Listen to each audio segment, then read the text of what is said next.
नमस्कार। महाकुंडली योग में आप सबका स्वागत है।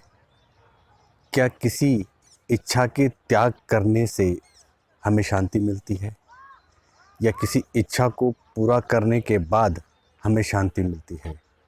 शांति हमारे हृदय में रहती है या शांति कोई द्युलोक में रहती है? क्योंकि हम शांति पाठ में पढ़ते हैं कि द्यौ शांति ही, कि द्युलोक शांत हो, अंतरिक्षम शांति ही, ये अंतरिक्ष भी शांत हो। तो क्या शांति पूरे विश्व में है, पृथ्वी में है, औषधियों में है, जल में है? शांति आखिर कहाँ है? शांति की तलाश में ही मनुष्य भटक रहा है। हमें पीस ऑफ माइंड, जो हमारा मन है वो शांत नहीं हो पाता, उसे पीस ऑफ माइंड नहीं मिल पाता। बहुत कुछ करता है, योग करता है, ध्यान करता है, मनोरंजन अपना करता है और स्वाध्याय करता है, सत्संग करता है, बहुत सारे यत्न करता है, तीर्थ यात्रा करता है, जहाँ इच्छा होती है वहाँ भ्रमण करता है, जो खाने या पीने की इच्छा होती है वो पीता है, परंतु मन की तृप्ति नहीं होती, क्योंकि शांति मन के तल पर नहीं हो सकती। मन के ऊपर अगर कोई तल है वो है चित्त का। शांति अगर कहीं है तो वो चित्त के एक खास कोने में है। एक चित्त जो हमारा मेंटल बैंक है, जो हमारी स्मृतियों का, हमारे अनुभवों का खजाना है, कोश है, शांति वहीं किसी कोने में रहती है। इसीलिए योग दर्शन में कहा गया योगश्चित्त वृत्ति निरोधः। जब चित्त की सारी वृत्तियां शांत हो जाती हैं, रुक जाती है, उनका निरोध हो जाता है, तब शांति प्राप्त होती है। और उसी शांति में ही योग उपलब्ध होता है, पूर्ण परमात्मा उपलब्ध होता है। परमात्मा परम तत्व, वो हिरण्यगर्भ पुरुष जिसने इस संसार को धारण किया हुआ है, जो इस संसार में इंद्र के समान शासक कर रहा है, जो इस संसार को प्रकाशित कर रहा है। इन पांचों भूतों को अगर कोई प्रकाशित कर रहा है तो वो पांच प्राणों के ऊपर वो हिरण्यगर्भ, वो महातेज है। वही महातेज शांति को धारण किए हुए है, जिससे ये संसार उत्पन्न हुआ है। शांति और उससे परे भी है, शांति उससे पर मनोमय में भी है। मनोमय के अंदर वेद सूत्र रूप में नहीं, दिव्य रूप में है। दिव्य रूप में महा ऊर्जाओं की महान तरंगे वहाँ विद्यमान है। उन महान तरंगों में जो दिव्य आनंद है, शांति वही छिपी हुई है। मन को छोड़कर जब चित्त के सागर को पार कर चित्त के सागर के भीतर ही किसी कोने में, किसी गहरे डेप्थ में, गहरे भंवर से परे कहीं शांति है, उस चित्त में जब हम प्रवेश कर उसके पार करते हैं तो शांति वहाँ होती है। शांति के लिए योग, ध्यान ही एकमात्र मार्ग है। न सुख में शांति है, न दुख में शांति है, न जय में शांति है, न पराजय में शांति है, न हानि में शांति है, न लाभ में शांति है। इन अवस्थाओं में संयमित रहना, संतुलित रहना, वही शांति का एक मार्ग है। संतुलित रहने के लिए तटस्थ रहना बहुत आवश्यक है। तटस्थ रहने के लिए इस खेल को, इस जगत के खेल को समझना बहुत ज़रूरी है। समझने के लिए बुद्धि का होना ज़रूरी है। बुद्धि यानी दृष्टिकोण, एक ऐसा दृष्टिकोण जब हम संसार के इस खेल को, इस माया तंत्र को समझ सकें। ये माया उलझाती है, जहाँ उलझने हैं वहाँ अशांति है, जहाँ संघर्ष है, जहाँ प्रतिस्पर्धा है, वहाँ शांति रह ही नहीं सकती। शांति हमारे भीतर किसी कोने में दबी हुई है, जो द्युलोक से, अंतरिक्ष लोक से, उस मनोमय लोक से और उससे परे विज्ञानमय लोक से और उससे परे आनंदमय लोक से उतरकर हमारे चित्त का एक हिस्सा बन चुकी है। हम सब उसे अनुभव करते हैं, परंतु हम उसे जानते नहीं हैं। इसी विषय पर हम चर्चा कर रहे हैं। जब हम सोते हैं, जब हम सुसुप्ति अवस्था में रहते हैं, केवल चित्त के अंदर जो अंगों को नियंत्रित करने की जो शक्ति है, जो हमारा सबकॉन्शियस माइंड है, अवचेतन मन है, वो अंगों को चलाता है, वो इस शरीर के प्राणों की रक्षा करता है। परंतु ये प्राण और अपान जिससे चलते हैं, उसी से ही नए संसार की रचना होती है। स्वप्न अवस्था में जब हम सोते हैं, उस अवस्था में जो मन स्वप्न देखता है, जो संसार की रचना करता है, वो उसी ब्रह्म तेज की शक्ति से प्राप्त ही मन हमारे नए संसार की रचना करता है, नए काल्पनिक जगत को ऐसे रचता है जैसे वो यथार्थ में हो। स्वप्न में हम बहुत कम ऐसा अनुभव करते हैं कि हम स्वप्न देख रहे हैं। हम ऐसा ही महसूस करते हैं कि जैसे हम वास्तव में, जैसे जागृत अवस्था में इस संसार को देख रहे हैं, ऐसे ही उसी जागृत भाव से हम उस स्वप्न को भोगते हैं। स्वप्न अच्छा हो या बुरा हो, ये विषय अलग है, परंतु जिसने उसकी रचना की है, एक अजीब सा विचित्र सा नगर का निर्माण कर देते हैं। विचित्र सी दुनिया, जहाँ एक राज्य के बाद कोई दूर का राज्य उसका पड़ोसी राज्य बन जाता है। जहाँ कोई संबंध दूर का हो तो वो निकट अनुभव होता है। जहाँ व्यक्ति जहाँ चाहता है वहाँ चला जाता है, परंतु वहाँ भी अशांति है। उससे परे केवल सुषुप्ति अवस्था में जब मन के संकल्प विकल्प शांत हो जाते हैं, मन मायावी चीज़ों से शांत हो जाता है, दूर चला जाता है, सो जाता है, उनके प्रति एकदम निद्रा को प्राप्त कर लेता है। उस सुषुप्ति प्रगाढ़ निद्रा की अवस्था में भी चेतना जागृत होती है, परंतु वो जागरण नहीं, वो चेतना जागृत होती है जिसने इस सारे संसार को रचा है, जिसने हमारे सूक्ष्म शरीर को रचा है, जिसने हमारे सूक्ष्म प्राणों को रचा है। वो आत्मशक्ति जागृत रहती है। वो हमें प्रगाढ़ निद्रा का जो अनुभव है वो देती है, जिसे हम कहते हैं सुख की नींद। सुख की नींद, गहरी नींद, वो शांति, वो डेप्थ जिसका वर्णन करना बाहर आकर असंभव होता है। जब हम उठते हैं बहुत अच्छी नींद के बाद, तब हम यही कह सकते हैं कि बहुत अच्छी नींद आई। उस नींद का वर्णन नहीं, क्योंकि उसके तुल्य दूसरी कोई तुलना उपमा नहीं है। उसके तुल्य कोई उपमा नहीं है उस शांति की, उस पीस ऑफ माइंड की।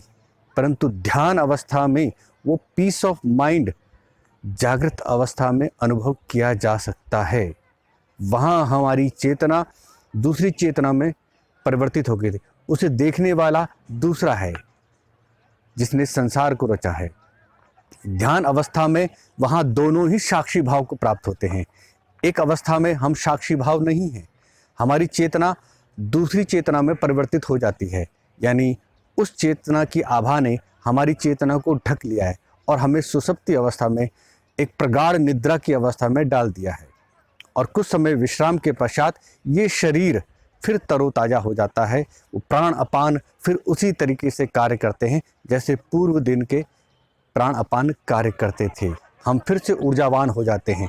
तो प्रातः उठते ही जब हम उस परमात्मा को पुकारते हैं, उस अग्नि को जो सब कुछ जानती है, जो हमारी मार्गदर्शक है, क्योंकि वो अग्नि, वो श्वेत प्रकाश, वो दिव्य प्रकाश, वो स्वर्णमय प्रकाश जो अपनी विविध दिव्यता के रंगों से हमें सरोबार कर देता है, वही हमारा मार्गदर्शन करता है।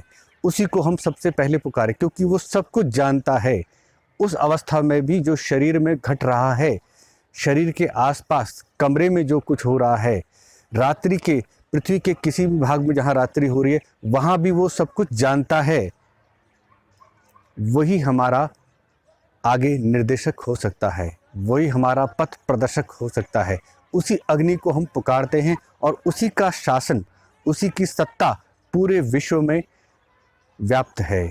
और वही वामन रूप होकर हमारे हृदय में अंगुष्ठ मात्र होकर बैठा हुआ है।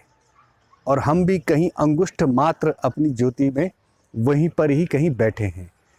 तो जिस अवस्था में हम दोनों ही साक्षी हो सकते हैं, वो ध्यान अवस्था ही हमारे लिए शांति का मार्ग है।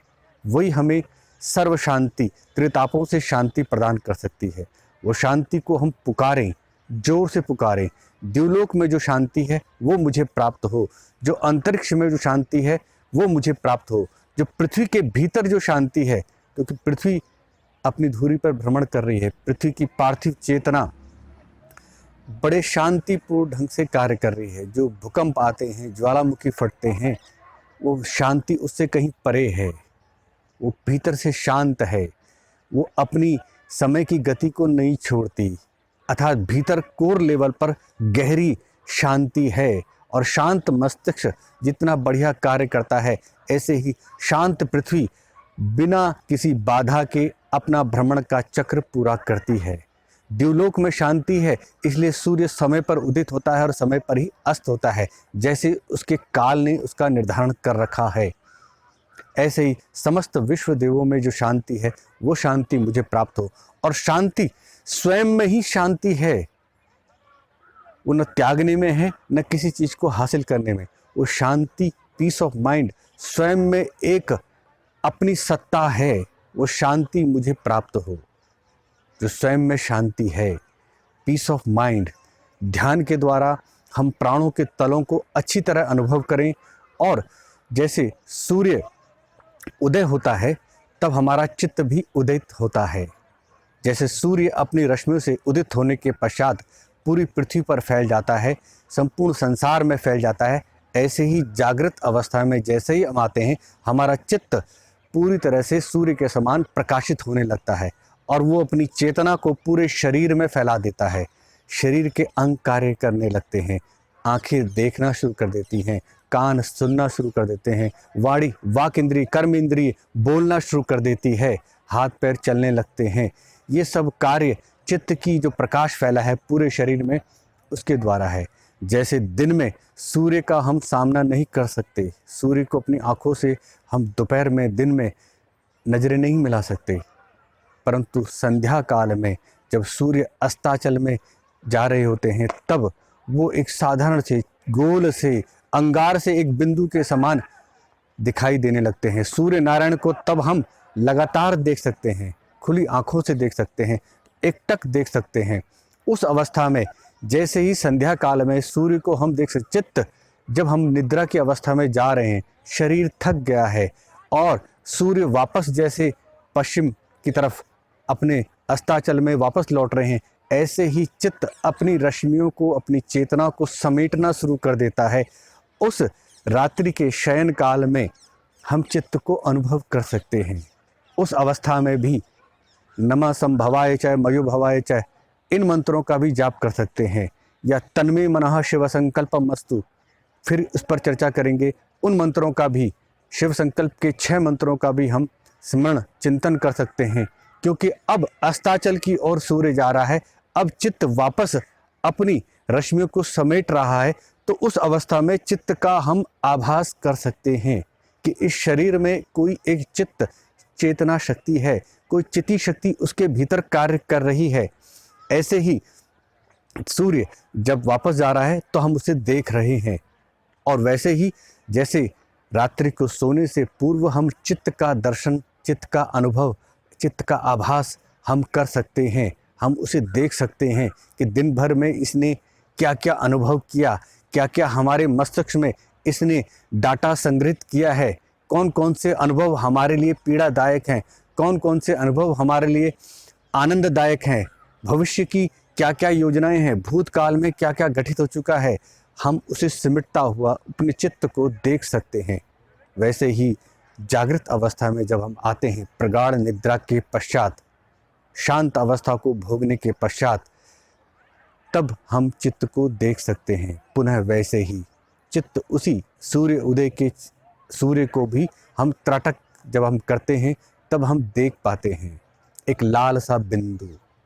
उस लाल से बिंदु पर जैसे ही हम सवेरे उठें तो उस लाल से बिंदु को समान चित्त को अपने हृदय में देखें, अपने हृदय आकाश में उस चित्त को देखें कि चित्त की रश्मियाँ अब फैल रही हैं। उससे पहले ही उस चित्त में संस्कार डालें, उस अग्नि को पुकारें जिससे इस चित्त का निर्माण हुआ है, जिससे इस मन का निर्माण हुआ है, जिससे इस प्राण का निर्माण हुआ है। प्रातर अग्निम प्रातर इंद्रम हवामहि प्रातर मित्रा, कि वो मित्र है। मेद्यति स्नेहिति स्नेहवती वासा मित्रहा, कि वो मित्र है, वो परमात्मा मित्र है।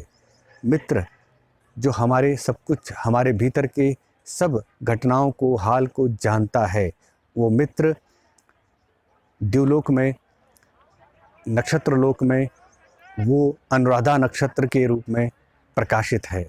अनुराधा नक्षत्र ज्येष्ठा नक्षत्र से पहले का नक्षत्र है वृश्चिक राशि में, उससे पूर्व विशाखा नक्षत्र है। विशाखा नक्षत्र 2 नक्षत्रों का एक जोड़ा है जिसमें इंद्र अग्नि शक्ति काम कर रही है। यहाँ हमने मंत्र पढ़ा प्रातर अग्निम प्रातर इंद्रम हवामहि, कि पहले अग्नि को पुकारते हैं और वही इंद्र है। और विशाखा नक्षत्र में जो अनुराधा नक्षत्र जिसका देवता मित्र है, उससे पूर्व विशाखा नक्षत्र में जिसका देवता इंद्राग्नि है। अग्नि और इंद्र के पश्चात मित्र से पूर्व बीच में ये अदृश्य रूप में विशाखा नक्षत्र दृश्यमान है, परंतु मंत्र में जब हम भाव करें तो इसके बीच में भी हम उसको देखें, उसका लोप ना करें, उसे अनुभव करें कि इंद्राग्नि, अग्नि और इंद्र एक ही जगह पर, दो शक्तियां एक ही नक्षत्र में जो दो हिस्सों में है, उस नक्षत्र में अपनी दिव्यता, अपना देवत्व वहां पर प्रसारित कर रहा है।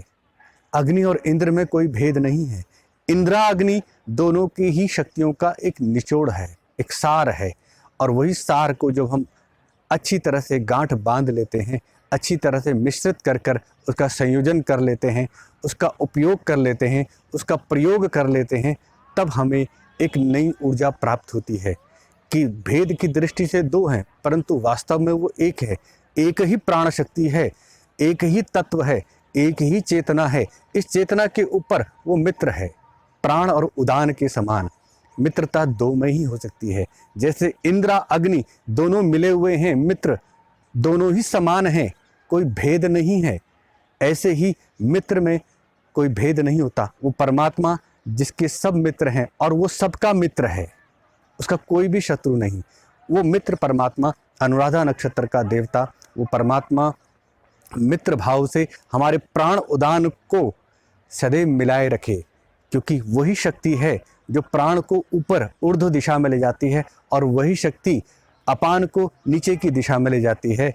और उदान और प्राण जैसे मिले हुए हैं, जैसे वो योग क्रिया में धीरे धीरे 11वें द्वार ब्रह्मरंध्र से ऊपर जो हमारे प्रारब्ध चक्र के प्रारब्ध का जो तल है, प्रारब्ध चेतना का तल है, उससे भी परे प्राण में कोश के जिसमें संचित चित्त हमारा समाहित है, उस संचित चित्त में वहाँ पर ले जाने में वो उदान प्राण कार्य करता है। प्राण और अपान सारे प्राण जिस प्राण से अनुप्राणित होते हैं, उसी प्राण से, उसी प्राण शक्ति से प्राण और उदान मित्र की भांति मिले हुए द्युलोक में, ऊर्ध्वलोक में गमन करते हैं। ध्यान करें, योग करें, नियमित रूप से स्वस्थ रहें, प्रसन्न रहें और ध्यान करते करते करते शांति को खोजें, शांति को ढूंढें। शांति आखिर कहाँ है? जब तक शांति प्राप्त ना हो तब तक ध्यान का अभ्यास निरंतर करते रहें। ये सबसे बड़ी पूंजी है। समय किसी के रोकने से नहीं रुकता, समय किसी के चलाने से भी नहीं चलता। समय की अपनी गति है, काल के द्वारा वो संचालित होता है। समय को व्यर्थ ना जाने दें, समय को समझें। समय किसी की प्रतीक्षा नहीं करता, समय का रथ अनवरत चल रहा है। समय का सदुपयोग करें। धन्यवाद।